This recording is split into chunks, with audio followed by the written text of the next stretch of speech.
When I pick up a pen or a pencil and start scribbling, sometimes without even an idea in my head, and just see what happens, the words come along, and then I realise I've got a poem. And then you write the poem, and you think, what do you do with the poem? What's the next thing? I write a poem.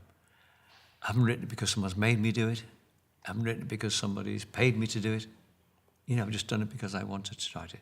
So what then do I want to do with it? Now, possibly, if you like the poem, you want to share it with somebody. It's a sharing thing. You want somebody to hear your poem or look at your poem and read it and see if they agree with you, and see if it makes them laugh or reminds them of someone they love, or something that's a pet that's died, or anything at all.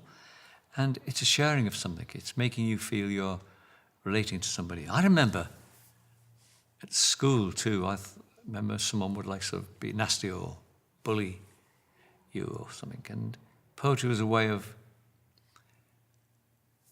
putting them into a poem, and in your own poem, you can be the hero. You can, be the clever one.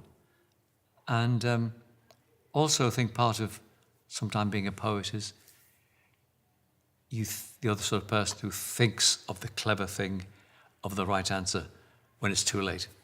You've been asked the question, and you don't say it, you say the wrong thing, and then as you're walking out the door, you remember what you should have said. Oh, we were all very witty. And so poetry is a way of bringing that back and enabling you to do it. So it's very strong for that. So you do it, and then you write the poem, and then what do you do with it? Maybe you can read it. Maybe, as I used to do when I was a young man, we'd find friends, we'd go to a club or a pub or somewhere, and we'd read our poems to each other, and then maybe someone would play guitar, and we'd have an audience. And then it'd be nice if then people read it in a book. So the next thing is, in my case, somebody heard me reading the poems aloud and said, why don't you publish them in a book? And I was very lucky because they asked me. And so I did it. Most times you've got to send your poems off to a publishing house or somebody else, and someone will come along, and perhaps people who are a bit wiser than you or older than you will suggest how you might edit it, or this one good poem, why not have more poems like that, or I think this poem needs working on.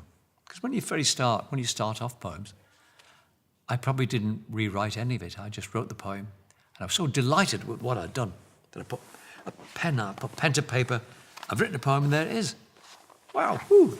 What should I do now? Another one. And I think as you go older and you get more experience, you go back to those poems and don't be afraid of reworking them and rewriting them.